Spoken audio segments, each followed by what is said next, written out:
Я понимаю, почему она все время вот так вот делала. С этой прической очень хочется всегда делать. Попробуй. Нет, прям вот сильней. Класс, да?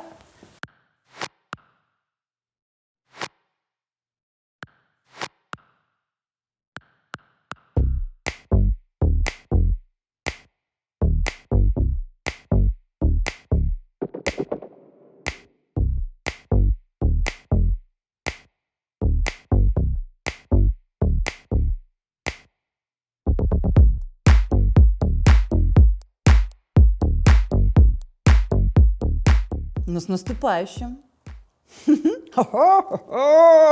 Мы хотели перед Новым годом записать что-то такое с рождественским настроением, но при этом отражающее наши ощущения в этом году, очень противоречивое и такое драматичное. И как будто ослепительной идеей в этом во всем пришло имя той, кто отражает все. Аллы Пугачевой, примадонны. Тем более в этом году про Аллу Пугачеву все говорили снова, как будто она вернулась. И даже BBC добавили ее в список 100 влиятельных женщин этого года, куда вошла, например, Билли Айлиш, активисты, такие как женщины, обрезавшие волосы в Иране, и Алла Пугачева. Что они про нее пишут? 500 песен, больше 500 песен, которые она записала, 100 альбомов. Сколько? 100 альбомов. 10. 100 альбомов. 100? 100 альбомов. Что? Что? 100. Серьезно? Погоди, Да, реально 100 да, альбомов? 100 альбомов. Боже. Ну, понятно, что она чуть-чуть по-другому их записывала. Там считаются, наверное, какие-то Концертные записи. концертники, сборники и все такое прочее, но тем не менее это 100 альбомов. И что самое важное BBC решила выделить, это то, что Россия, ну, государство, долгие годы Алле Пугачевой давала кучу наград. А в этом году Алла Пугачева в своем инстаграме на 3,6 миллионов подписчиков взяла и раскритиковала государство. И это, конечно, большой ход и довольно уникальный ход для нашей эстрады сегодня. И мы, пока готовились к этому выпуску, поняли, что ее биография — это просто... Она записывала новогоднее обращение вместо президента в один год. Она целовалась с женщиной в прямом эфире, сильно до Мадонны. Она создавала артистов, она разрушала карьеру артистов. Она ездила в Чернобыль. И я тебе про это расскажу. Окей, я не знаю. Это мой козырь. Поэтому хочется понять ее феномен, почему именно она примадонна, как она вообще вот такая случилась. Итак, с вами новогодний декодерс. Даня Трабун. Таня Старикова. Поехали.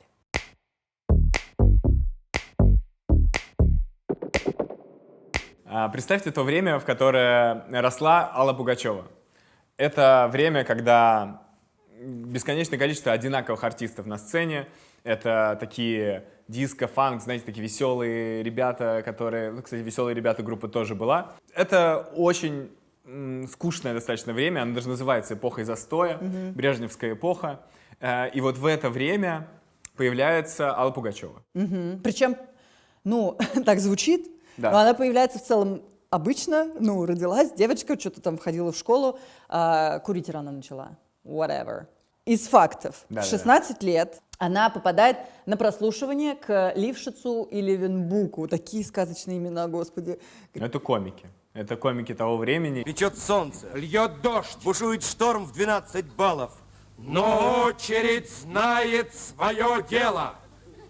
Все движется вперед, а она стоит на месте. Но что-то они выступали на телевидении. Во-первых, то, что ты выступаешь на телевидении, это уже огромное дело, потому что когда нет интернета, про тебя никто никогда не узнает, пока ты играешь в клубах и концертных залах. А на телевидении Да, это все. про тебя сразу начинают узнавать ты сразу все. становишься супер знаменитым. И поэтому она начинает, собственно, уже выступать. И вы такую Пугачеву вообще не видели. Вот так выглядит ее первое выступление на телевидении. Я дождь люблю, люблю цветы, люблю весну. И войны я умею ненавидеть. Но я смотрю все фильмы про любовь, как будто в них могу отца увидеть. И ее первая песня «Робот», она как будто вообще другим голосом спето. Робот, ты же был человеком. Мы бродили по лужам, в лужах плавало небо. И дальше уже были гастроли с агитбригадами, с самодеятельностью, и там уже закалялась сталь прям. Ну, все-таки я хочу сказать, что она не совсем случайно попала, потому что, как это бывает, опять же, с профессиональными артистами, ее очень мощно заставляли заниматься пианино, например, дома. То есть настолько, что когда они уезжали за город, они везли пианино с собой, чтобы она продолжала заниматься. Вот такая у нее мама была. Так что, да. Я хочу представлять себе, как они шли по Вот. подъезду. Но при этом то, что Вале Пугачевой было всегда и чего нет, ну, во многих, это то, что она просто была взрывная, ядерная. То есть она бесконечно двигалась, она была суперактивной. И поэтому, собственно, ее там, не знаю, замечают на кастингах, причем подряд на супер классных кастингах, сначала вот у комиков. Да, и она вспоминала вот эти вот первые гастроли в нескольких интервью. Она там поняла, что она всегда должна быть артисткой. В больших залах, в маленьких залах, whatever. И она, значит, пишет, ей сказали на одном из этих концертов снять валенки, надеть туфли, чтобы выйти на сцену. То есть были валенки. Уровень эстрады, да, сразу? Да, и уровень погоды вообще. Она должна была выступать обязательно в туфлях красиво, при том, что там даже сцены не было. Это была просто комната, в которой сказали, вот в этом углу сцена будет. Но все равно она должна была там Блистать. делать. Да, да. И потом она стала работать с ВИА «Веселые ребята». Я так понимаю, что она с Буйновым вот как раз еще с тех пор дружит. Она была на бэк-вокале. На самом деле не так много бэк-вокалисток становятся потом знаменитыми певицами. И в данном случае то же самое. Она просто гастролировала с «Веселыми ребятами».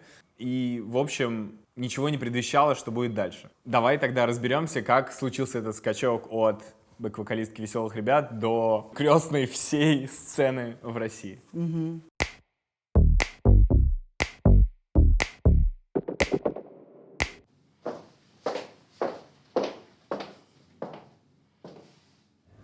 Алиса, включи минусовку «Миллион алых роз». Жил-был мужчина один, Обычный такой, заурядный мужчина. домик имел, чтоб там жить. Простая житейская история, как у каждого из нас. Но он подарки любил, Ну а кто подарки-то не любит? на Новый год всем дарить. А, в этом смысле? Ну, бывает.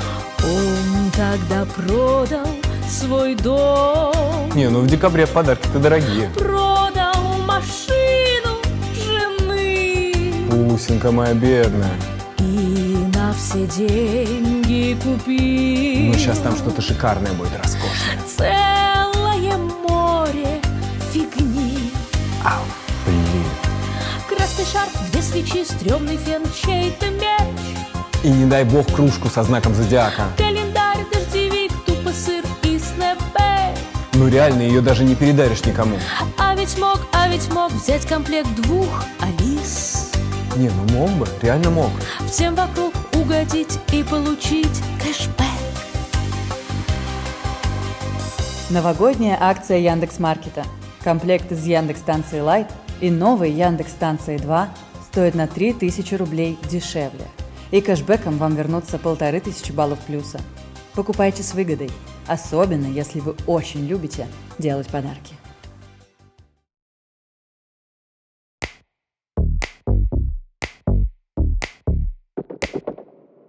Давай отмотаем прямо сильно назад, настолько назад, что в Древнюю Грецию. Неплохо. Орфей.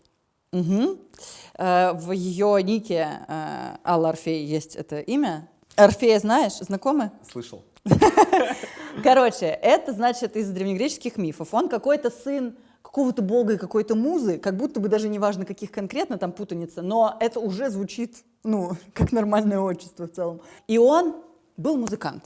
Да, И певец. Да. И так- покровитель, музыкант. Да, и такой, что его голос, там просто он пел, все выходили из домов, шли за ним, звери вылезали из норок, камни пододвигались ближе к нему. Цветы расцветали. Это цитаты, камни пододвигались ближе к нему. Так вот, какое это отношение имеет к Алле Борисовне Пугачевой? Я не знаю. Ни малейшего понятия. Ее взлет карьеры начался с конкурса «Золотой Орфей». 7 июня 1975 года. Вот этот день считается стартом вот ее вот такой прям карьеры. Потому что, ну прикинь, на телевизоре вообще 2 канала и черно-белых при этом. И в какой-то вечер, вот 7 июня, показывают, ну, типа Евровидения. Конечно, все смотрят. Ну и да. там побеждает Алла Борисовна Пугачева. Алла. Тогда просто Алла.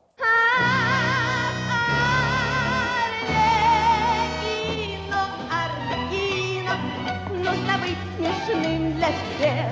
Арлекино, Арлекино, есть одна награда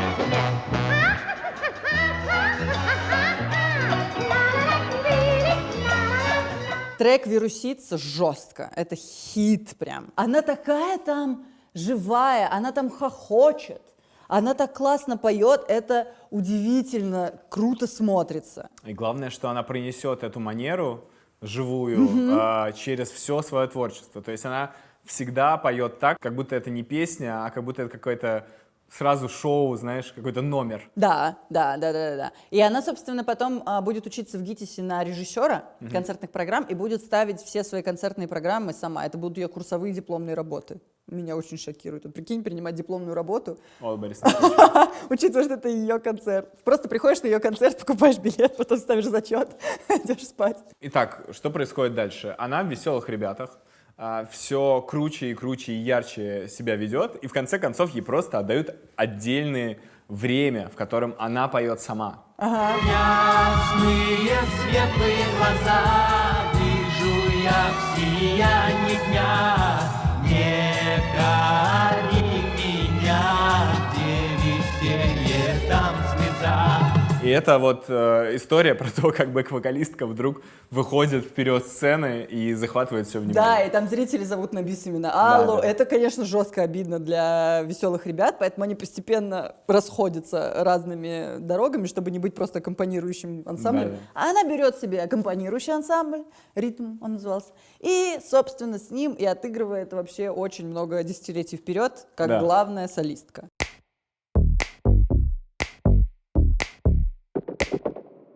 Понятно, что она выиграла конкурс. Да. Понятно, что она большая молодец, но как так получилось, что вот именно она стала такой всесоюзной звездой в тот момент и покорила все эти сердца? Хочу с тобой это обсудить. Да. У меня есть такая версия. Внутри большинства артистов была сильнейшая самоцензура. То есть они реально себя вели так, как вроде должно было быть. То есть по правилам. И тут выходит Алла Пугачева, которая ведет себя совершенно по-другому, и она начинает вести себя как обычный человек. Как обычный человек на сцене. Решил Луи, что женится на ней. Все могут короли, и судьбы всей земли вершат они порой. И это, и с невероятным голосом, и с, конечно, актерской игрой очень подкупает людей. Просто вот так вот. Факт. Мне еще такой, знаешь, культурологическо-исторический аспект, Да. как вам такой заход. Тут просто важно понять, что она появилась в очень особенный момент времени в стране. Это были, 70-е, как раз когда уже ушло совсем далеко вот это вот сталинское грузное время, когда люди уже перестали себя ощущать винтиками в машине в большой, и появилось вот это желание жить своей маленькой жизнью, счастливой, дома, с семьей, в кого-то влюбляться, перед чем-то нервничать. Это называют становлением там, среднего класса в Советском Союзе, типа мещанство в лучшем из смыслов. А песни, которые они слушают, все про то, как течет река Волга. И она течет прям сильно мимо тебя. И это уже вообще неинтересно. А где я там, да? Вот как бы Волга течет, а я на берегу там вообще сижу или нет? Да. И тут появляется она, которая поет про свои эмоции, про свои влюбленности, про судьбу артиста. И она поет так, что ты чувствуешь, что это ее история. Она с тобой разговаривает. Вот пришла и говорю. Да. Был еще похож на летний наш с тобою день, последний день, когда ушла я от тебя. И очень символично, что она как раз звучит в «Иронии судьбы», потому что это как раз один из первых фильмов, который показывает обычную кухню, Да. обычных людей в их Новый год, что это не сказка про Хоттабыча, это не барон Мюнхгаузен, это не фильмы о войне. Это вот кухня, одеколон хотели подарить, там что-то одинаковое. В баню каждый год. Вот это Да, Мне нравится, что вы больны не мной. Мне нравится, что я больна не вами, что никогда тяжелый шар земной не уплывет под нашими ногами. короче, это голос личности человека, маленького человека в хорошем смысле. Она даже про себя так говорит. Она Да. говорит, я типичная русская женщина. И как бы за это меня и любят. Кто ты для советских людей? Что ты символизируешь? Я женщина, которая поет. Du är en kvinna som sjunger. Ja. Они верят мне, De tror dig и они любят меня. och älskar dig. Я типично русская женщина. För du är en typisk rysk kvinna, jaha. Я красивая, Du är vacker, не Ja. глупая inte särskilt dum. и всегда честно разговариваю с ними со сцены. И более того, в 90-е годы это даже использовалось в социальных рекламах первых, в которых играла она и Орбакайте. Это было давно, по-моему, 71-й, 72-й год. Я была певицей, которую никто не ждал. Она знала об этом, она это использовала, за это ее любили. Реклама, кстати, душераздирающая вообще. Там Да. что-то «Верь в себя» и все получится, но она звучит очень грустно. 90-е Ты довольно посмотрел? жесткое Там время. просто Да, сидит да. Орбакайте, которая играет Пугачева, и такая говорит: Никогда. Этого не будет. Никогда. Пройдет еще 20 лет, и будет такой же концерт. И все будет, как всегда. Криська, молчи. И ты такой, бля, жестко. Я вообще, кстати, знаешь, что думала про то, как сложно было Кристине? Орбакайте? Ага. А знаешь, почему она Орбакайте? Потому что, когда маленькая девочка добавляется окончание Да. «айте», да? Ну, потому что я просто помню, что Алла тогда взяла его фамилию, она была Алла Орбакене. Ага. Типа меняется фамилия. Миколас Арбакас, это ее первый муж, собственно, от которого у них дочка Кристина Орбакайте. На самом деле тут тоже связана мистическая история вообще вокруг Аллы Орфей. Вот как бы, да, очень много эзотерики. А прикинь, если реально ее воспринимать не как Алла Борисовна, А как Алла Орфей. С этим ником она должна была астрологические прогнозы записывать. Мы Ну еще- что, мои хорошие водолейчики, с вами Алла Орфей. Мы еще не знаем, к чему она придет. Это факт. Может, она и будет там, знаешь, в 90 лет Алла Борисовна Пугачева, самый известный астролог России. И я вот представляю просто, что у них вот с этим Орбакасом была такая семейная жизнь, она еще не звезда. И постепенно она выигрывает Орфея, они разводятся. И вот, как прикинь, для Кристины это все обрушивалось на нее вообще, вот эта вся мамина слава. А потом она же начинает строить карьеру певицы, карьеру Да. артистки, при том, что у тебя мама Пугачева, блин! Да, Ну, то да. есть, а про нее же еще, про Кристину говорят, что она тот человек, который не умел изначально петь, но научился, какая она молодец. Такой комплимент, когда твоей маме каждый день говорят о ее гениальной гениальности, масштабности личности. И ты такой, спасибо. Но в целом у нее полно золотых граммофонов, все такое. Я очень надеюсь, что у нее все хорошо складывается. Ну, Алла Пугачева тоже не все умела сначала. Например, вместе со вторым мужем Александром Стефановичем, по сути, они придумали ей образ. Тот образ, который, вот это.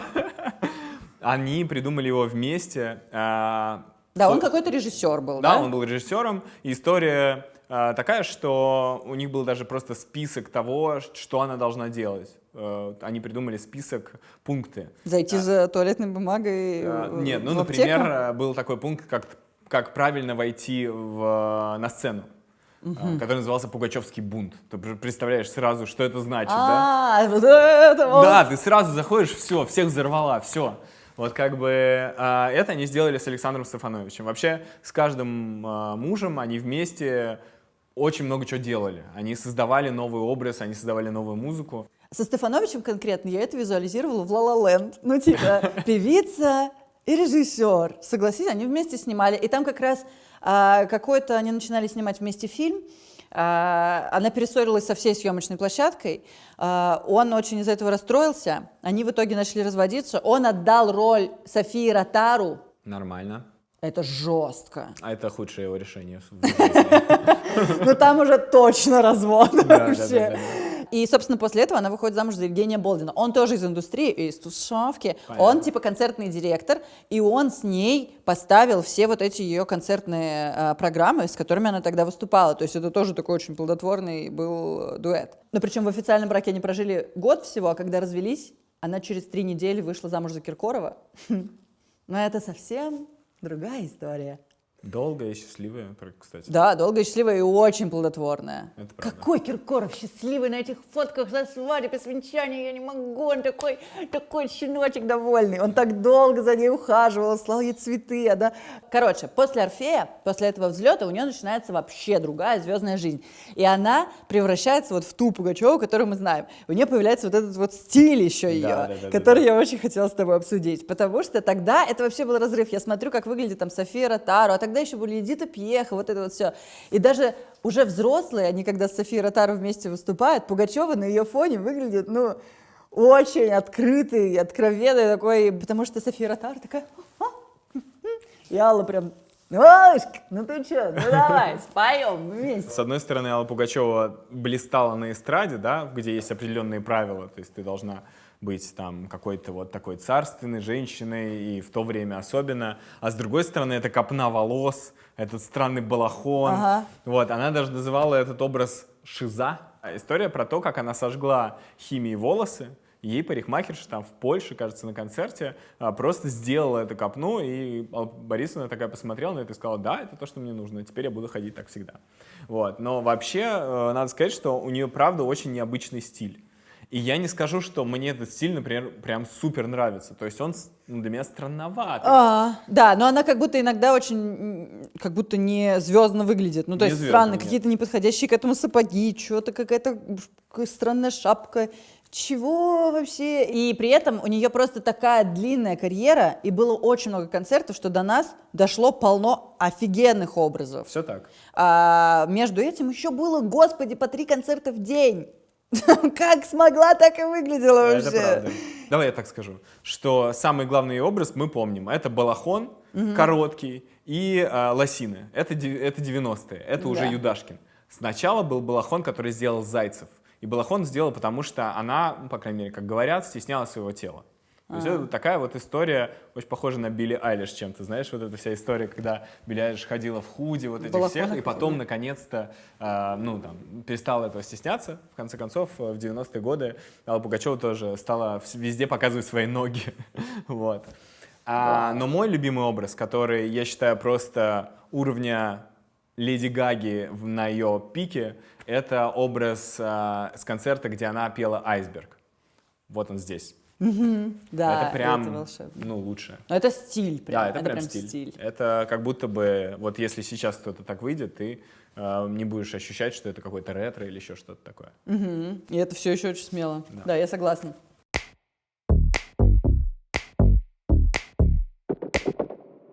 И вот, на гребне этой волны славы, когда она уже с концертами откатала много вообще чего, уже сняла фильм «Женщина, которая поет», где как раз она, по-моему, в балахоне в этом и была. Да. Фильм волшебный о жизни артистки, о том, с какими проблемами она сталкивается, очень закулисный такой влог. Дай счастье мне, той женщине, которая поет.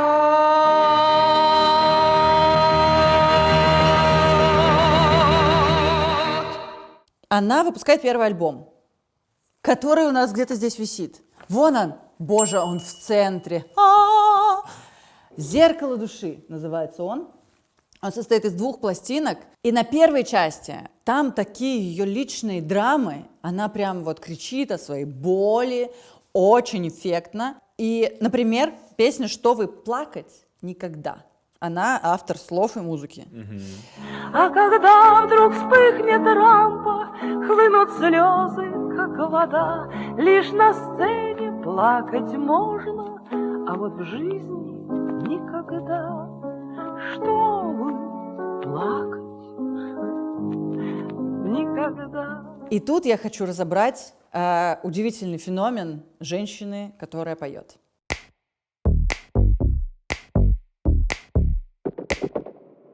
Я хочу забить на хронологию сейчас, потому что это идет через всю ее карьеру, окей? Тема жизни артистки. То, о чем никто не говорил. София Ротару, напевая вот это вот все, не рассказывала, болят ли у нее ноги в туфлях или нет. Всем было плевать. Это как бы тоже винтики машины, развлечения. Могу сказать только одно. Все это Начнем с того, что первый ее хит — это «Арлекино». Какое право дело вам до тех, над кем пришли повеселиться вы? Дальше идет песенка про меня, которая как раз на первом альбоме. Кто, не знаю, распускает слухи зря, что живу я без печали и забот, что на свете всех удачливее я, и всегда и во всем мне везет. Так же, как все, как все, как все. Так же, как все, так же, как все. Я вообще раньше думала, что там такси поется, простите. Моя любимая, правда, одна из моих любимых у нее песен, вообще малоизвестная, называется «Фотограф». Я считаю, что это гимн всех соцсетей. Ну давай, давай, снимай фотограф, будто бы я окружена друзьями, будто бы я довольна этим миром, чтоб никто и не подумал, чтоб никто и не поверил в то, что очень одиноко мне. Это Поставьте лайк, пожалуйста. да, реально. И огонек. И это идет дальше в следующие альбомы. Песня «Люди-люди», когда она уже поет про хейтеров и про папарацци. Этот уровень, знаешь? Какое дело вам, с кем хлеб делю я пополам, кого я темной ночью жду, с кем, куда иду. Ну зачем словами жечь меня в огне, в огне, в огне, в огне? Ну зачем без спросу в душу лезть ко мне, ко мне, ко мне, ко мне? Напомню, в Советском Союзе это было не принято. И более того, даже, как бы не позволено. Если говорить про западных артистов, мы сейчас можем вспомнить, что они про это пели, естественно, про свою жизнь. Но мы живем в коллективе. Коллектив самое важное. Да. Я устала наряжаться в карнавальные мешки, днем счастливо улыбаться, ночью плакать от тоски. Я устала, я устала, устала. И в конце она добивает «Устала! Алла!» То есть, представляешь, просто четвертая стена вообще нахер идет. Устала, Алла. Вот. Последняя, которая мне попалась, «Окраина» называется. Так. Это прям чисто скриптонит, который типа как он у него назывался, этот город-то родной, божечки? Павлодар, да, чисто Павлодар. Добро пожаловать на шоу, мистер. Встречать стоя, но все это то же самое, что свист. Пусть артистка я стала известная, на виду не иголка в стогу, но была, не была, буду жить, как жила, а иначе я петь не смогу. Я вся скроена из окраины. Jenny from the block. I'm still Jenny from the block. I'm still Jenny from the block. Я вся скроена из окраины, стала в центре жить, нечем дышать. Представляешь? Как бы это вот та тоска, которую ее гложет, несмотря на яркую жизнь, несмотря на славу всесоюзную, и о которой она так честно рассказывает, при том, что это мечта быть на ее месте, вообще попасть за эти кулисы. Видишь, она принимает это как должное. Вот это тоже важный момент. Да. Она все время царит. Даже в начале своей карьеры, даже в первом альбоме, она такая, типа, Так и а должно первый быть. альбом она записала, когда она уже 3 года с концертами ездила. Ну, она уже привыкла сильно к этому Я вообще. понимаю, да, конечно. И поэтому мне кажется, что это часть ее успеха, потому что она открылась именно как человек, ты начинаешь за нее переживать. Да. Вот это сочетание того, что она поет человеческие песни, при этом супер популярные. Собственно, это чаще всего и становится залогом успеха звезды, да, что-то новое, но при этом в этой упаковке сначала она пела такой же диско-фанк, как пели все группы там на эстраде, но почему-то поет про себя.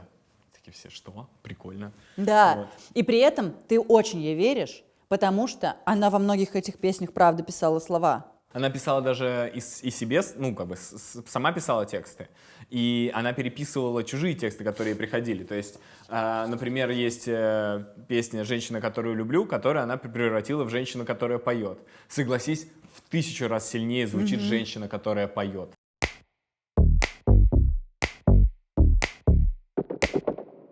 Первый альбом, первая часть, это где вот ее драма, где она говорит, я чувствую вот что. Да.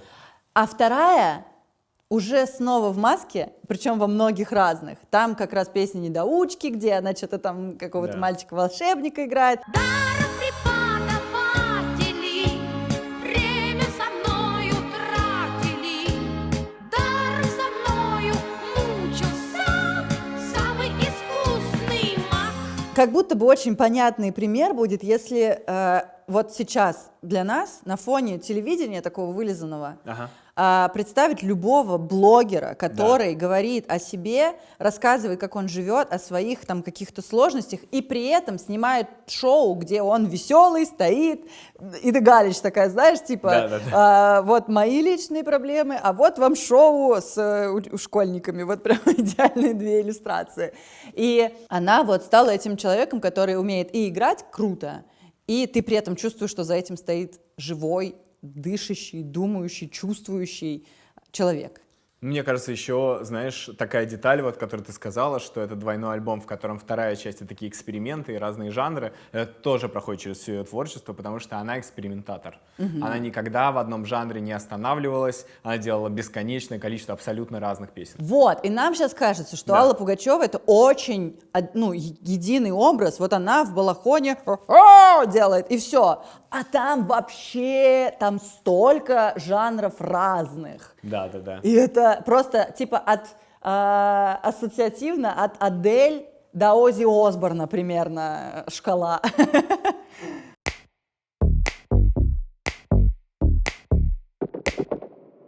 Но есть одна невероятная дичь, которая связана с первым фильмом ее «Женщина, которая поет». Так вот, в этом фильме среди песен Зацепина, основного композитора фильма, есть треки, композиции Бориса Горбоноса, композитора.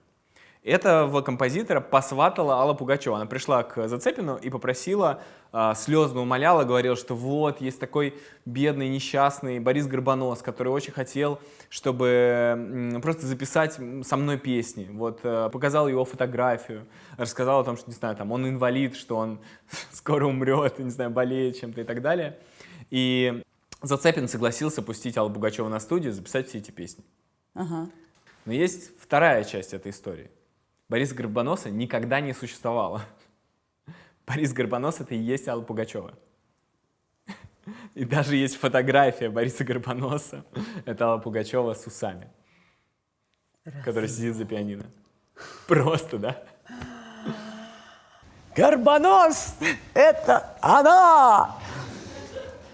И на что Сизуф, который в это время чай пил, чуть не поперхнулся, потому что в это время громыхнула гроза и молния. А почему она не могла их под псевдонимом Аллы Пугачевой продвинуть в этот фильм? Миф, в смысле, как она говорит, да, это то, что она хотела таким образом проверить, насколько действительно ее композиции нравятся людям. Я хотела попробовать, чтобы эти песни, если понравятся, то независимо от того, популярная певица это написала или нет, чтобы нам очень честно к ним подошли. Но если так более реалистично, что ли, взглянуть на это, то кажется, что она не была просто в союзе композиторов. И типа не могли использовать ее песни. Да, не могли использовать. Не очень понимаю, каким образом Борис Горбонос был в союзе композиторов, если он выдуманный. Но у меня есть полное ощущение того, что в итоге в итоге окажется, что какая-нибудь третья версия, самая дурацкая, типа таким образом она бы получила двойной гонорар, окажется самой реалистичной. Просто мы ее никогда не узнаем. Я буду придерживаться первой версии, потому что хочу мифологизировать и идеализировать Примадонну. Нет, но мы всё честные. возможно. Мы честные, Мы справедливые фанаты. Справедливые фанаты.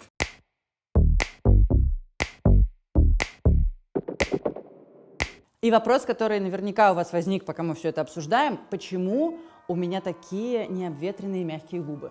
А у меня обветренные. Масло для губ эликсир Липойл от Диваш помогло напитать губы. Бальзам Липриха Балм от Диваш увлажнил их, а блеск Лип Калт от Диваш идеально добавил блеска. Как вы заметили, в этом тексте есть отсылка. Несколько раз повторяется слово «Диваш». Потому что бренд, который делает все эти средства, называется Диваш. И у них, просто я правда тащусь, вот эти бальзамы, они еще со вкусом маршмеллоу, медовое яблоко, карамель, и они так вкусно пахнут. Я в восторге. Он вообще другой, он даже немножко баблгам. О, да, но маршмеллоу. Вообще, кайф. И сейчас все эти продукты как раз перед Новым годом для подарков и для себя любимых, чтобы вот так вот делать. Можно купить в «Золотом яблоке» со скидкой 35% и целоваться на морозе сколько угодно. В конце концов, ради чего мы все делаем.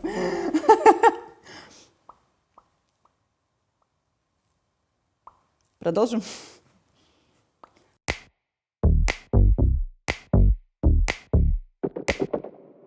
Алла Пугачева не только на локальной сцене собиралась блистать, она решила покорить мир, что тоже очень смело для советского артиста. В СССР приехала группа «Абба», которая собиралась записывать мюзикл про советского шахматиста, сбежавшего из страны. Ну, довольно жестко, конечно. Жесткий сюжет. Непонятно, как они это решили. Согласовали, да? Согласовали. И более того, в какой-то момент Алла Пугачева должна была кастинговаться на роль его жены Светланы. Ну, конечно, советской артистке такого позволено не было. Вот, но позволено было куча всего остального, потому что Барри Андерсон, собственно, один из вокалистов группы «Абба», одна из двух букв «Б». О. Вот. Он рассказывает, как он ее встретил. Да. Я не знала. Вау. Так. Он сказал, что это было удивительно. Это была какая-то женщина, которая приехала на кабриолете, в шубе, навстречу. Да-да-да. Вот, что все испортила. Что было абсолютно нетипично. Честно говоря, даже женщина на кабриолете в шубе сегодня смотрится, да? Красиво. Да, красиво. Но женщина на кабриолете в шубе в Советском Союзе в эти годы — это что-то немыслимое. И Алла Пугачева вот была такой. Мне очень нравится Абба. Вообще для меня большая честь, что они вот в Москве пришли на мой концерт. Но вообще она же роковуха. У нее был период, когда, вот как раз мы даже хронологически по ее мужьям нормально идем, когда она встречалась с Кузьминым. Он такой был начинающий гитарист, она хотела, чтобы он ей помог с шоу в Германии, и все, и типа случился матч жесткий. И прикинь, вот эти вот две звезды, когда они пели.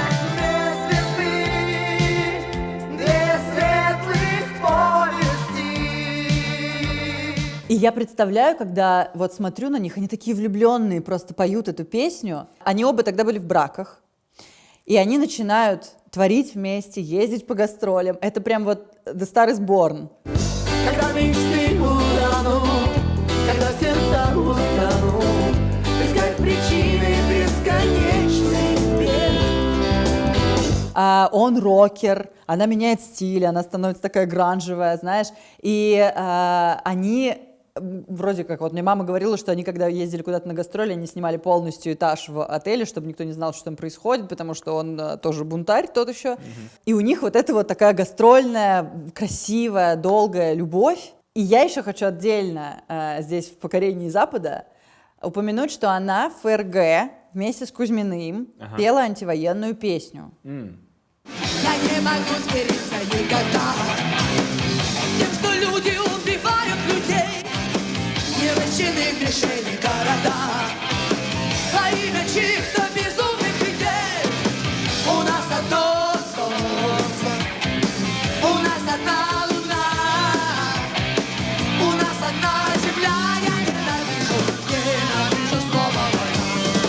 И она там выступала с западно-германским рок-музыкантом. Это все очень, ну, вау. Да, Удо Линденберг. Every night and every day. Все то, что во мне сидело в ту пору, когда все это запрещалось, я выложила. И так я стала в этих странах рок-стар. Это как раз то, о чем мечтает наш рокер. Это я. Ну, и, собственно, внук Пугачевой пошел по этой рок-стезе. Внук Пугачевой от Преснякова и Орбакайте. Вау. Правильно же? Ну, Да, получается, всё что верно. так. Генеалогическое древо такое вообще рисуется. У него есть группа Мультиверс, и там он играет ракешника. И она сама записала тогда в Советском Союзе англоязычный альбом. Да, она собиралась покорить мир. Это, конечно, круто. Дело в том, что когда она познакомилась с группой Абба, она времени не теряла. И вместе с музыкантами группы Абба записала альбом, который называется Watch Out. Очень крутой альбом, в котором бэк-вокалисты, музыканты Аббы сделали звук. Вау. That I hear in my head. Watch out, something's going on. Do you know the name of the game you play? Там большинство песен, мы их можем послушать и на русском языке, и на английском языке. То есть есть разные версии. Они же еще сделали как раз версию для Советского Союза, который назывался «Алла в Стокгольме». Да. Вот этот. Вот этот. И они очень смешно это все локализовали, все эти песни. Там типа есть песня «Супермен», которая для русскоязычного зрителя звучала как... Супермен, а было Робинзон, да.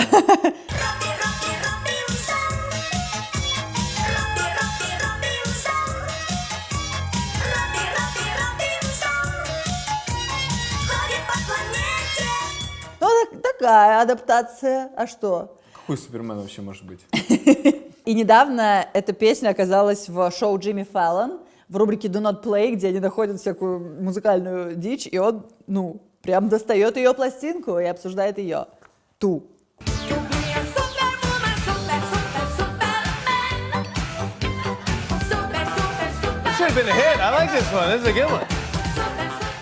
Да.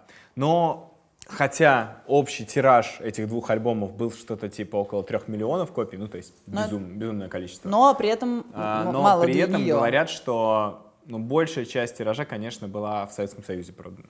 Вот. И, соответственно, Алла Пугачева в этот момент сделала свой выбор. Или дальше пытаться снова начинать свой путь на Западе, или же становиться единоличной владычицей, императрицей нашей сцены. Мне так мой парикмахер рассказывал, почему он из Нижнего не переезжает в Москву. Потому что он там владычица морская. Но это же равновесный пример, да? Конечно, абсолютно точно. У нее была Арлекино на немецком, на кокосовом и миндальном.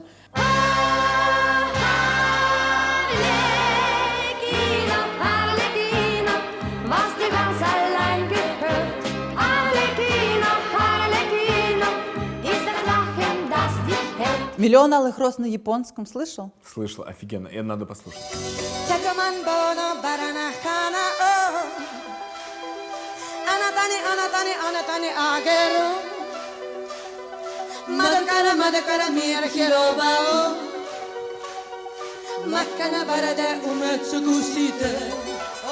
Выступление на фестивале мира в Вене. Она пела One Voice.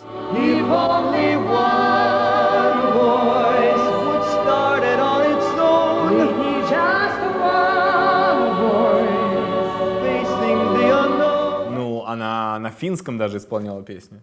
У нее что-то говорят, что какой-то альбом вообще на финском языке есть.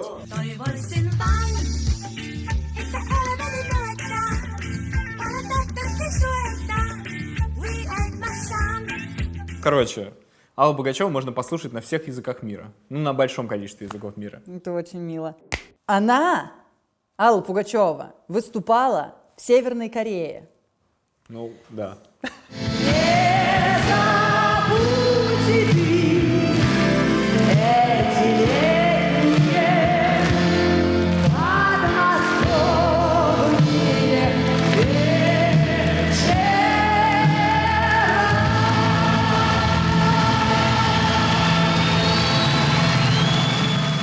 Просто, во-первых, это в принципе звучит даже сейчас немножечко Да. немыслимо, но она там еще и в мини-юбке. Это завтра, а сегодня я тебя поцеловала. Ну и, наверное, пиком вот этого поиска, да, зарубежного слушателя был момент, когда она выступила на Евровидении. Да, еще, она же еще на Евровидении была, господи. Ну, она была везде вообще. Ну, за 73 года, знаешь, Да, можно там много куда зайти. довольно любопытная история, которая, как и все истории, в которых кому-то становится плохо на пути Аллы Пугачевой, становится сразу мифом о том, как она кого-то там задвинула, отодвинула и так далее. Значит, история такая. На это Евровидение собирался ехать Валерий Меладзе с песней «Примадонна». Мгм. Но Валерий Меладзе заболел. Это что, это какая-то теория заговора? Не знаю, не знаю. Может быть, гадалка Это ж как нагадала. надо заболеть, блин, чтобы не поехать на Евровидение. Ну ладно, бывает. Да, заболел. И Алла Пугачева поехала на Евровидение с песней «Примадонна». Пой для меня лишь пой, примадонна. Пой раненной душой, примадонна, умирая каждый раз. И да, как ты думаешь, какое место она заняла? А что-то она там вообще никакое. 15 место заняла, вот, и говорят даже, что это было связано именно с выбором песни. Я не очень понимаю, почему, но, видимо, наверное, можно было бы сильнее песню выбрать, но песня уже была выбрана. Можно было только поменять человека. Вот, и после этого, собственно, ее и стали называть примадонной. Сама себя назвала. А если бы Меладзе не заболел, он бы был примадонной тогда? Прости. А сейчас он всего лишь цыган КСР. Короче, и кажется, что вот этот момент с Евровидением как раз стал тем днем, когда Алла Борисовна забила хер на попытку покорять 15 Запад. место, идите к черту. Поэтому давайте относиться к выступлению на Евровидении как очень нужному для нас делу. А когда победят, будем праздновать все вместе, потому что эта победа будет тогда уже державой. В принципе, ну, у нас такая страна, что попробуй построй вообще международную карьеру в целом. Ну да, это было сложно. Большой якорь за тобой как бы еще тянется, социально-политический. И на этом я хочу перейти к блоку, на котором 4 раза посидела наш редактор. Общество и политика.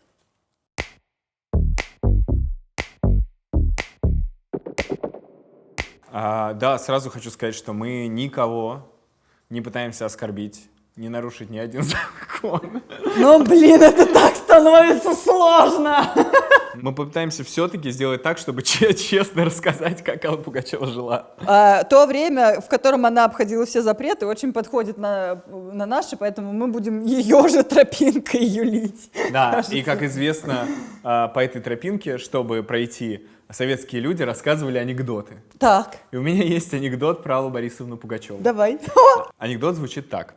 Через 100 лет сын спрашивает отца: «Папа, кто такой Леонид Ильич Брежнев?» Отец лезет в энциклопедию и читает: «Мелкий политический деятель эпохи Аллы Пугачевой». Не знаю, к чему это сегодня. Ну, я, конечно, вот просто представить, сколько эпох она вообще пережила. И сколько разных. лидеров она пережила. Да, и как будто я понимаю ее мут сейчас, когда она вообще выше этого всего прям. Вы там все, вот знаете что, я пошла. Да, если помнишь, была такая песня у нее «Эй, вы там наверху», где она рассказывала про соседей, да, которые там шумят или что-то такое. Эй, вы там наверху, не толпачите, как слоны, от себя отдохните, ну дайте тишины. Даже тогда был мут, типа, «Эй, вы там наверху, я сейчас поднимусь, и вам всем как бы легко не придется». И вот сейчас уже даже не «Вы там наверху», она уже наверху, по крайней мере, она так себя ведет. Как раз из-за того, что она была вот на этом пьедестале народной славы, она так или иначе была частью политики. И я тебе сейчас расскажу историю, ту самую, которую я тебе обещала, от которой у меня, честно говоря, леденеет дыхание. Про которую я не знаю. Если что, мы не знаем про... Мы стараемся, Да. да, старались писать общий сценарий, оставляя вещи, которые мы не рассказываем друг другу. 1986 год. Авария на Чернобыле. Алла узнает о том, что произошло, и решает, что нужно срочно собрать средства на помощь, на восстановление этого всего. И она создает концерт. Она на таких уже уровнях, на которые ей разрешают сделать концерт в Олимпийском. Она сама составляет там этот лайнап. И этот концерт называется «Счет 904», который, собственно, в честь фонда сбора средств назван. Налажен телемост с Киевом. Вау. В Киеве в этот момент сидят ликвидаторы в студии, которые потом на смену пойдут. И у них даже было включение прямое, они говорили от себя там благодарности. Выступают Градский, вот Кузьмин, группа «Браво», тра-та-та, они собирают 540 миллионов рублей, ну то есть это прям такое благое ее как бы дело. Но потом эта история продолжается там месяц за месяцем, и в Чернобыле спрашивают ликвидаторов, что вам хотелось бы, как мы можем вас подбодрить. И они говорят, что нам бы хотелось апельсинов, алкоголя и Пугачеву. Это, я считаю, что это настолько неправильно, что заказали апельсины и Пугачеву. И ей говорят, ты едешь туда на концерт. И она едет? И она едет на концерт. На дворе сентябрь. Авария была в апреле. 4 месяца прошло. То есть там прям нельзя находиться. Ну, это опасно для жизни. Такой рисуночек был. Как радиация на Припяти, значит, она распространяется лепестками какими-то, а мы вот между этими лепестками находимся. Какие-то объяснения детские были. А у вас, говорит, концерт вот здесь будет. Между лепестков. Там типа нет радиации. Мы же ничего не знали, что такое радиация.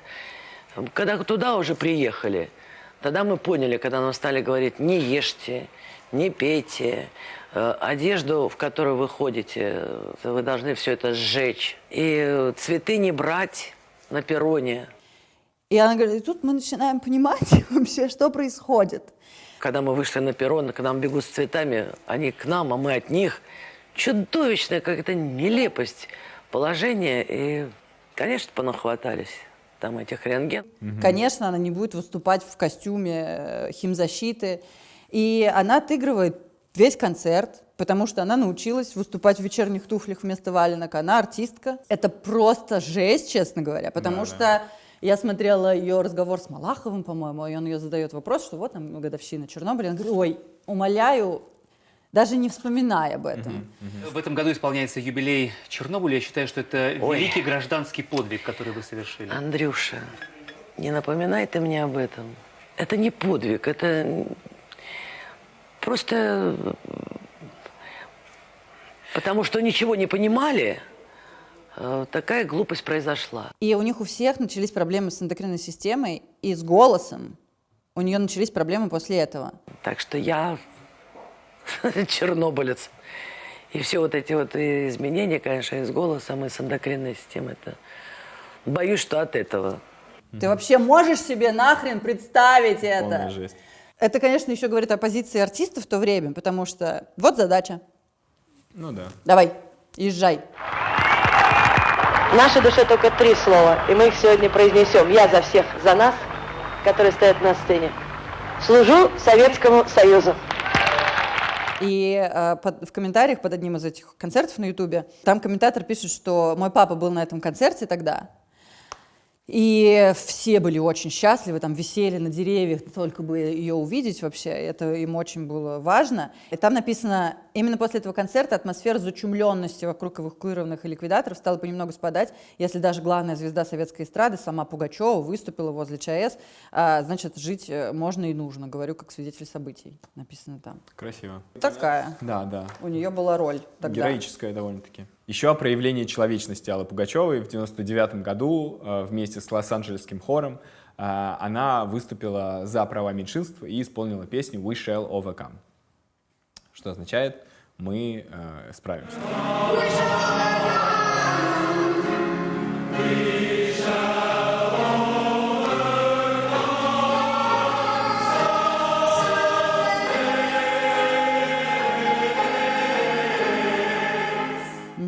Причем это было прямо в центре Москвы. Прямо в центре Москвы, в зале имени Чайковского. И мне жутко признавать тот факт, что даже сейчас, как и тогда, в момент концерта, мы не можем назвать хор так, как он называется.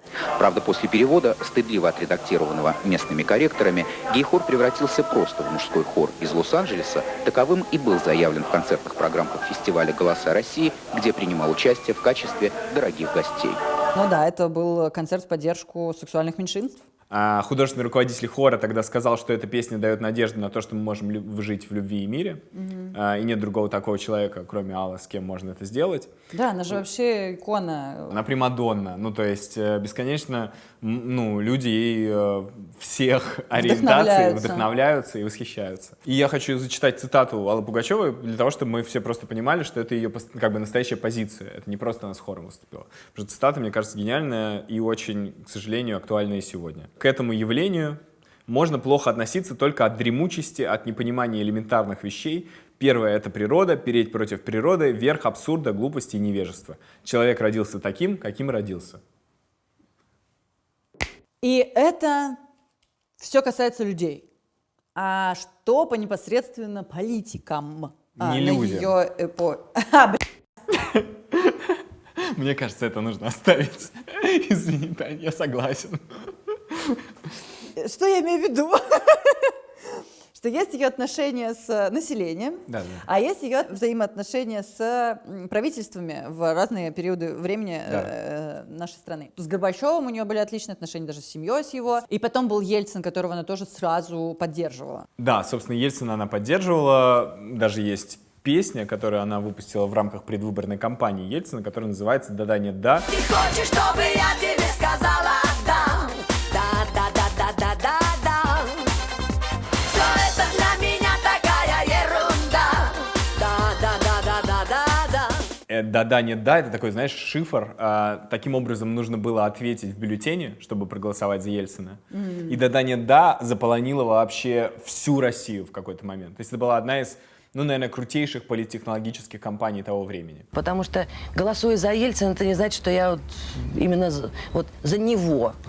Я хочу голосовать за тот путь развития, который выбрала наша страна. И он сам ее потом тоже наградил орденом за заслуги перед Отечеством. Но одна удивительная деталь. В 1995 году Алла Пугачева записывала новогоднее обращение в бой курантов. Его транслировали на НТВ в тот момент, когда идет речь президента. И причем я посмотрела, что была речь президента в этом году, то есть он просто был на Первом канале, а она на НТВ.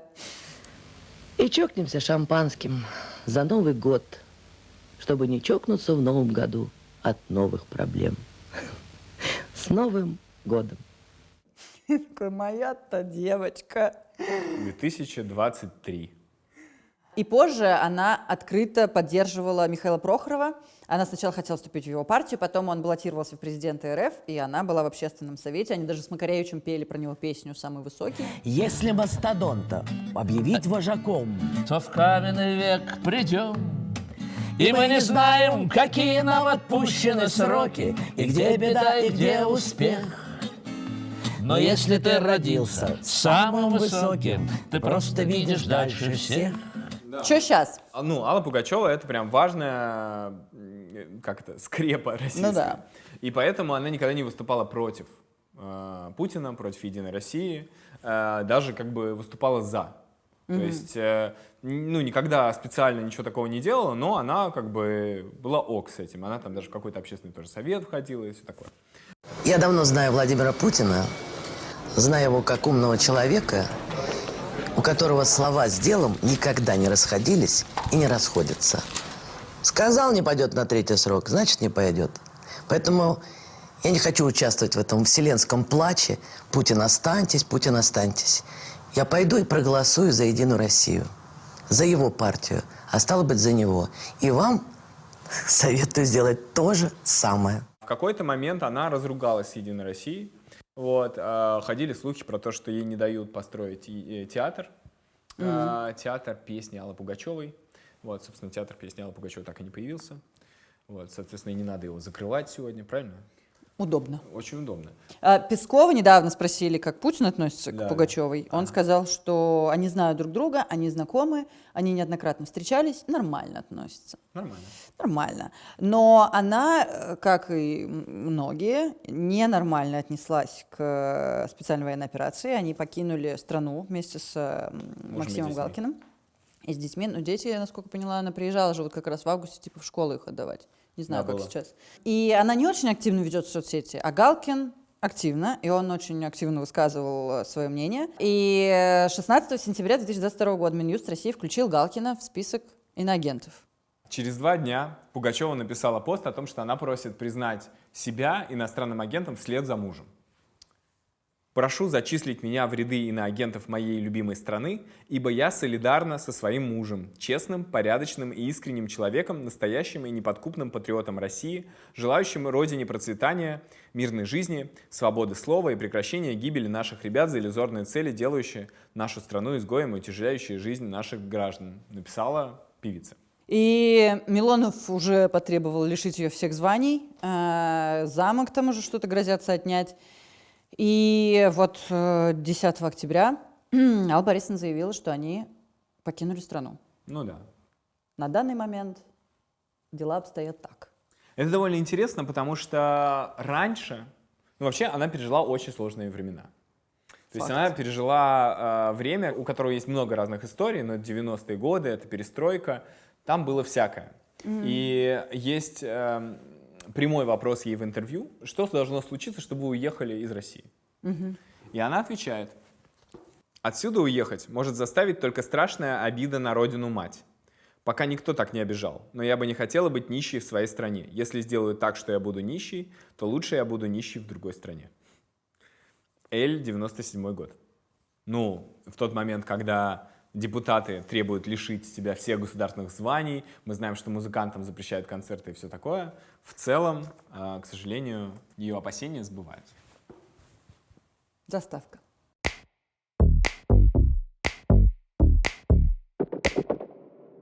Давай перейдем отойдем от всех этих общественных историй, личной жизни и так далее, перейдем к самому главному — музыке. Потому что Алла Пугачева офигенная певица, очень крутая композитор.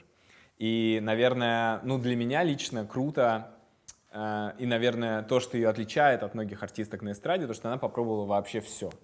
Я себе записал песни разных жанров. Мы про музыку.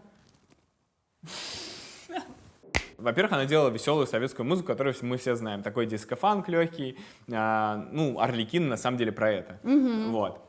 При том, что в Арлекине есть классная необычная тема, при том, что в Арлекине есть театральность, которой много у кого не было, музыкально это было, ну, в целом вот то, что было везде. Все силы даже прилагая, тоже вот мы можем сейчас.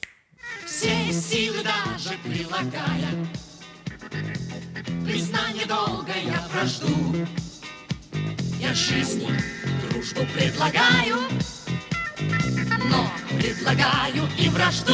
Ну, далее она уже делала все больше и больше экспериментов. Она работала с разными композиторами и делала сама. Например, «Белая дверь» песня великая, с Игорем Чернавским записана. Я делаю вид, что я слышала ее. Да, слышала точно. Там 500 песен!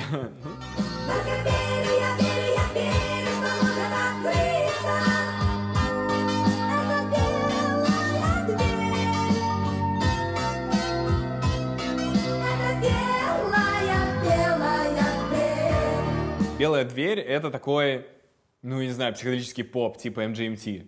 Ну, то есть это реально... Все еще делаю вид, что очень я круто. понимаю, о чем идет речь.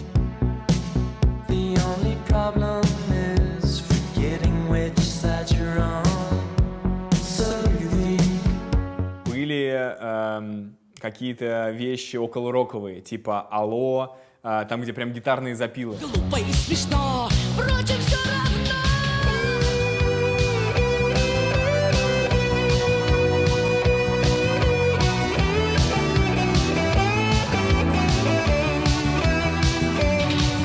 Просто там, ну, настоящий рок. То есть понятно, что там есть поп-эстрада, поп-эстрадная часть, а потом начинаются запилы гитарные. Ты такой, что? Ну и Вот. Кузьмин же очень круто на гитаре играл тоже Абсолютно. во всем. Бубен шамана. Бубен шамана, what the fuck? Первый альбом, Кстати, первая заметили, песня. простите, заметили, когда Таня помнит, что за песня, как она реагирует? Нет, правда, это круто. что человек стала известной, вау, звезда, выпускает первый альбом, первая песня на первом альбоме звезды какой-то нахрен бубен шамана. Заслышав бубен,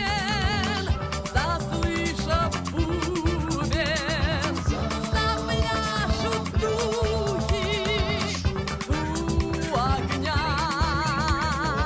Это прог-рок такой очень типа как Genesis группа или там Pink Floyd, не знаю, это очень круто. Приезжай, там есть блюзовые части, такие прям очень мощные, крутые блюзовые части. Приезжай, хоть на часок. Ну и, наверное, финально просто хочу сказать, что есть очень странные эксперименты. Если ты послушаешь «А я в воду войду», это 90-е годы, это прям, ну, не то, что евродэнс, это такой, как бы, короче, электронная танцевальная музыка, типа такой рейв, на самом деле. А я в воду войду, а я в воду войду, а я в воду войду. Ту-ту-ту душу я любовью исцелю. Если хочешь, Хочу «А я в на воду рейв. войду». Да, На да. Пугачевском концерте. Да. Боже, Дальше, вау. ну и, наверное, финальное, что у нее есть андерграундный альбом, в котором есть песня «Старик, ты не врубаешься вообще». Старик, ты не врубаешься вообще. Ты говоришь, но сильно мил не будешь. Боишься ты, что ты ее полюбишь. Ее? Ой, старик, ты не врубаешься вообще. Это такая околобардовская, не совсем шансон, а есть прям совсем шансон в 2015 году, который называется «Война». Вот. Ну, антивоенная песня, записанная под гитару, такая очень тоже народная, шансонная, то есть очень простая и понятная. И ты мог бы оказаться на месте его, если бы он не ушел тебя защищать, не жалея себя самого. Вообще, кстати, вот даже я помню на своей вот уже памяти, что когда она выпускает какие-то песни, где она стебется, где она что-то экспериментирует, где она что-то другое делает непривычное, они очень странно воспринимаются. Когда она «Мадам Брошкину» спела, все такие «Чего?» Да. А абсолютно. потом ты такой к ним привыкаешь, и вроде как и вообще-то смешно, в целом прикольно. Она такая, никакая, на чего ты не нашел?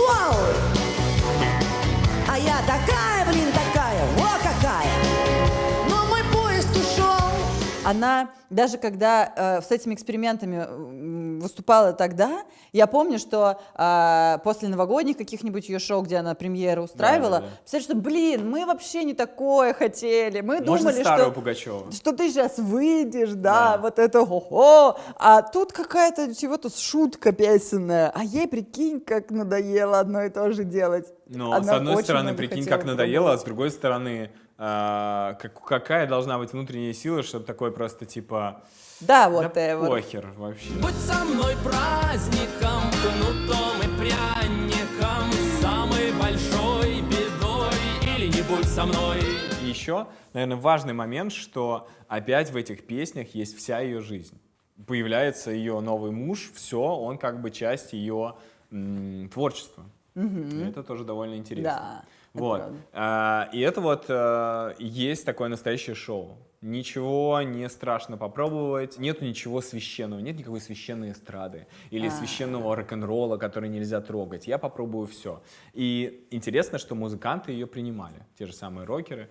Есть очень классная история, как раз на просторах интернета мы нашли, когда готовились, так называемый подпольный альбом. Это прямо записанный квартирник, один инструмент, Алла Пугачева, и там офигенные песни. Задушил ты меня, этим душу сгубил, а ведь ты был хорошим ты был. Ну, то есть вот такие вот эксперименты. И про слова к песням есть подвох, потому что она использовала стихи Мандельштама. Например. У нее есть две песни «Ленинград» и «Музыкант». Ленинград, Ленинград, я еще не хочу умирать. У меня еще есть адреса, по которым найду голоса. Мандельштам был репрессированный поэт. Он частично там что-то уже был реабилитирован, но отчасти Пугачева даже повлияла на его реабилитацию как творца, потому что она взяла и спела его стихи. Это не очень можно и так вот легко было сделать. Ну, ей можно, видимо. Но ей было можно. Круто. В тот момент, когда они сотрудничали с Игорем Чернавским, Алла Пугачева снова делала выбор пойти делать мега-экспериментальное что-то и чуть-чуть перестать быть той самой примадонной. Ну, в смысле, примадонной ты остаешься, но перестать отвечать, знаешь, за всю эту эстраду.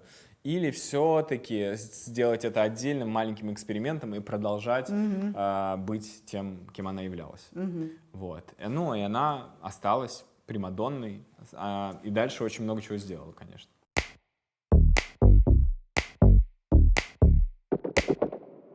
Она не то что много сделала для нашей эстрады, она как будто в какой-то момент ее прям создавала. Как Анна Винтур влияет на моду. Вот типа Мэтт Гала, ты проходишь, Канье Уэст не проходит. Вот такой вайб. А Алла Пугачева начала делать рождественские встречи, типа «Голубой огонек».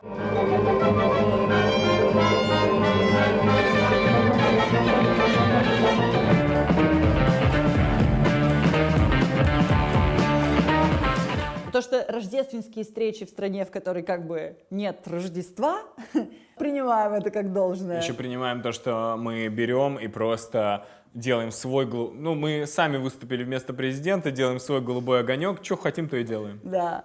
И там она собирает сама лайнап артистов, которые будут там выступать, сама их выбирает. И по факту это для них билет в карьеру, потому что это телевидение, пока ты выступаешь в клубах, а тебе никто не знает, а вот сейчас, в новогоднюю ночь, ты можешь выйти в эфир, и вся страна тебя увидит. Доброй дороги нам с тобой будет непросто. Мы все пойдем с тобой где-то в пути. Только с тобой найдем светлый остров.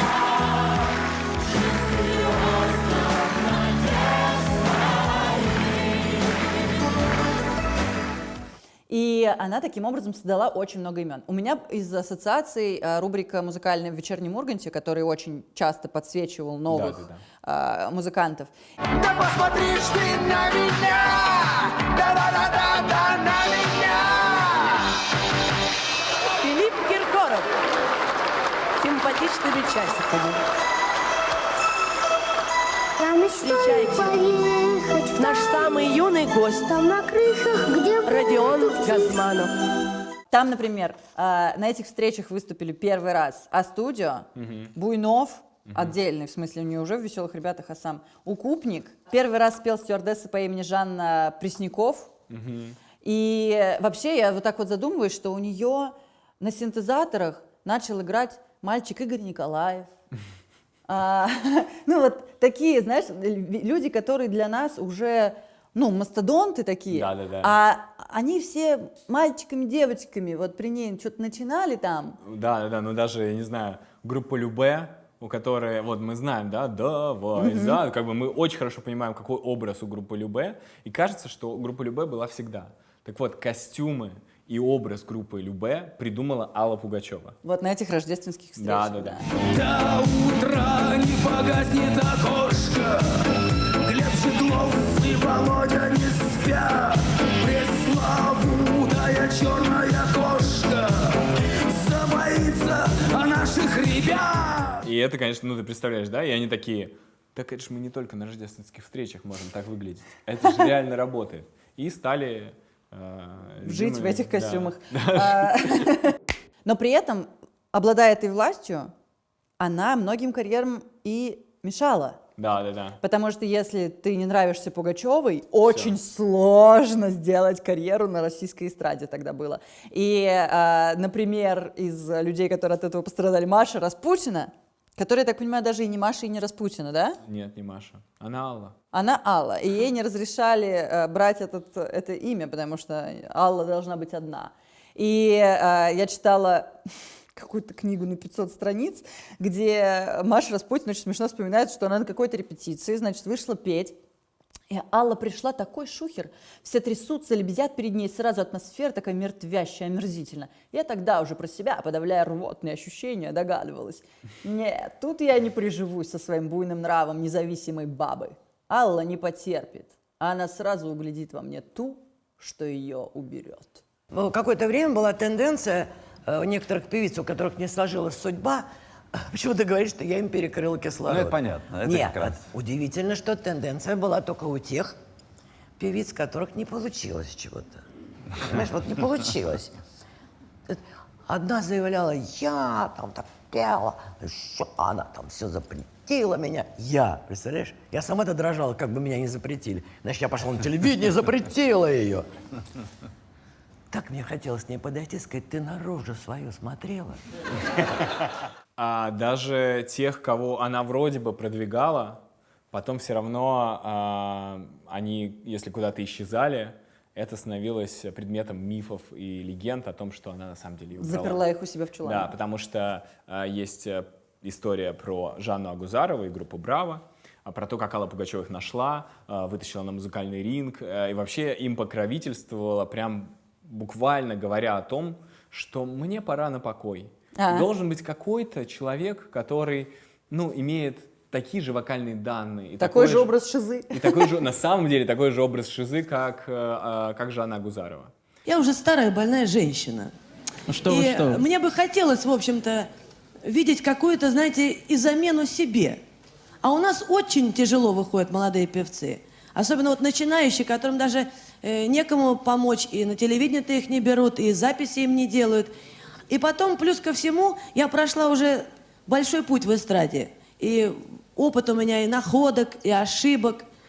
Вот. И все, что у меня есть, я должна куда-то все-таки передать. Дальше история рассказывает о том, что Алла Пугачева предложила, ну или даже посоветовала, очень ярко посоветовала Жанне Агузаровой поехать в США. Делать там карьеру. К чему это привело? К тому, что Жанна Агузарова исчезла с музыкального Олимпа в российского. Вот, ничего у нее, к сожалению, не получилось в Лос-Анджелесе. Вот, и мы имеем только несколько прекрасных песен про это время. И про желтые ботинки. Она слишком была яркой звездочкой. Я знаю, что у народа существует такая некая легенда, что Алла Пугачева выжила меня из бывшей страны, как бы пустила меня там вот подальше. Но я хочу сказать, что это совершенно неправда, такого не было. И на самом деле, даже если бы было, мне было бы, наверное, чем гордиться. И про соперничество еще огромный слух. Да. София Ротару. О, да, конечно, классика. Оу. И это, мне кажется, какая-то ерунда, если честно. Я обожаю один факт. Ты знаешь, что они целовались? Нет. Алла, давай поцелуемся. Давай, чтобы там не говорить ничего. Все, довольны? Нет, можно? А в 2009 году они вместе исполнили кавер на «Тату» «Нас не догонят». Ночь на ладони, нас не догонят, нас не догонят, нас не догонят.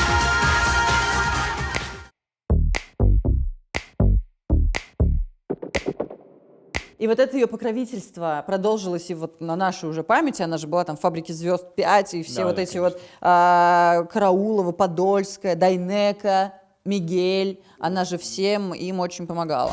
Огни зажигала, зажигала, не дают по голове. Как будто, знаешь, она проникла в культурный код Да. настолько, что это просто влияет уже на всех. Очень много хип-хоперов использовали ее сэмплы, российских. Каста.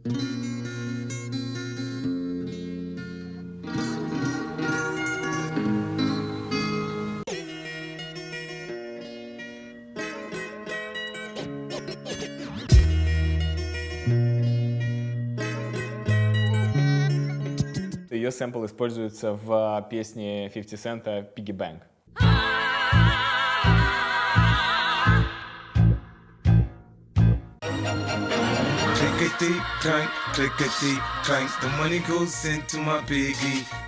А дальше, ну понятно, Манижа. У нее есть песня «Человеку нужен человек», где есть часть, кусочек «Поднимись над суетой».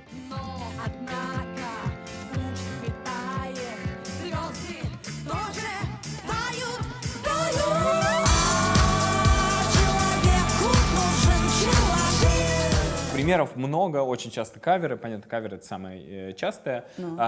Есть какие-то аллюзии, там, причем даже у каких-то супер массовых популярных артистов типа Гаязов Brothers, которые поют песню «Позови на движ».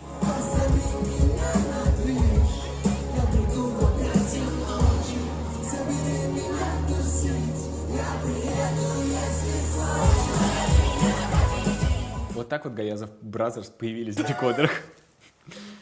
Пэрис Хилтон тоже связана с Аллой Пугачевой, нашими детективными нитями. Пэрис Хилтон, Stars Are Blind. Похоже на отражение в воде.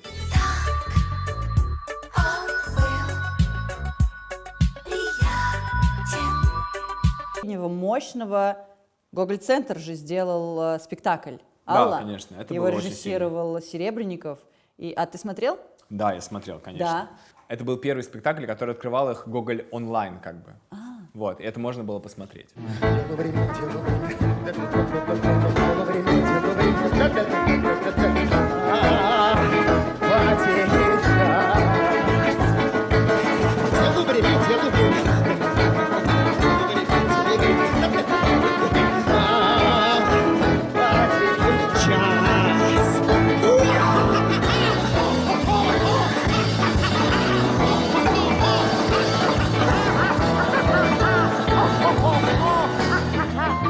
Если вот ее этого наследия в культурном коде по-прежнему очень много, ее самой на сцене становилось все меньше. Да. В 2019 году, когда Алла Пугачева праздновала свой юбилей очередной, там, 70 лет, где? Правильно, в Кремлевском дворце. Что она сделала? Она вышла с новыми песнями. Как тебе такое, Илон Маск? Ну, то есть, серьезно. Там есть песня «Знаешь, дело не в возрасте». И это обращение к Галкину. И это удивительная, просто невероятно трогательная песня любимому человеку. То есть это прям круто. Вау. Мой друг, дело же не в возрасте, а в нежности рук и в теплоте голоса.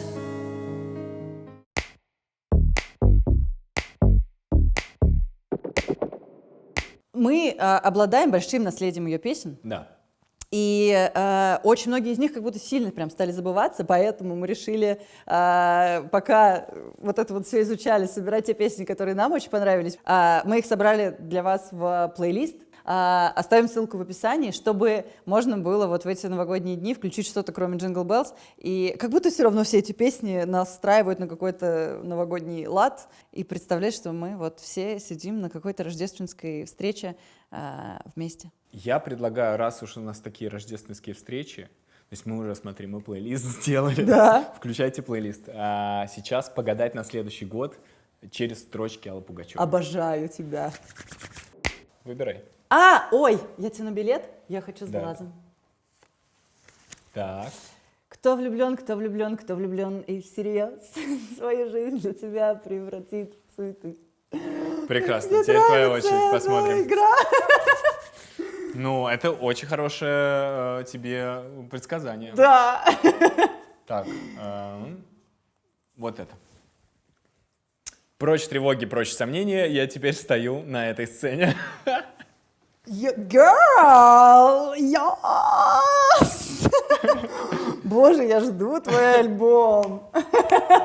У меня есть идея, как Давай. сделать так, чтобы ребята тоже могли погадать. Мы сделаем сейчас стоп-кадр со всеми этими карточками. До этого вам нужно загадать цифру. И там будут цифры. И там будут цифры. И вы найдете свой квадратик. Погнали. Загадайте цифру. Загадайте цифру. Погнали.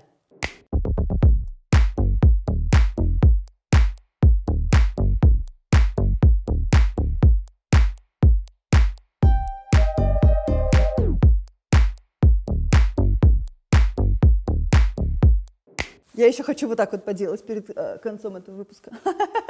Мы очень надеемся, что у нас получилось создать вам классное настроение, и вы там что-то свою вот эту вот новогоднюю суету проводите вместе с нами. Ставьте лайк, если вам понравилось наше расследование. Пишите, кого еще нам нужно разобрать. Я понимаю, что это был внезапный врыв после Канье Уэстов и Лил Насов. Ну вот так. А вот так вот. А вот так. С наступающим тебя, с наступающим вас всех. Я очень хочу чокнуться за то, чтобы мы не чокнулись в новом году. Да, присоединяюсь.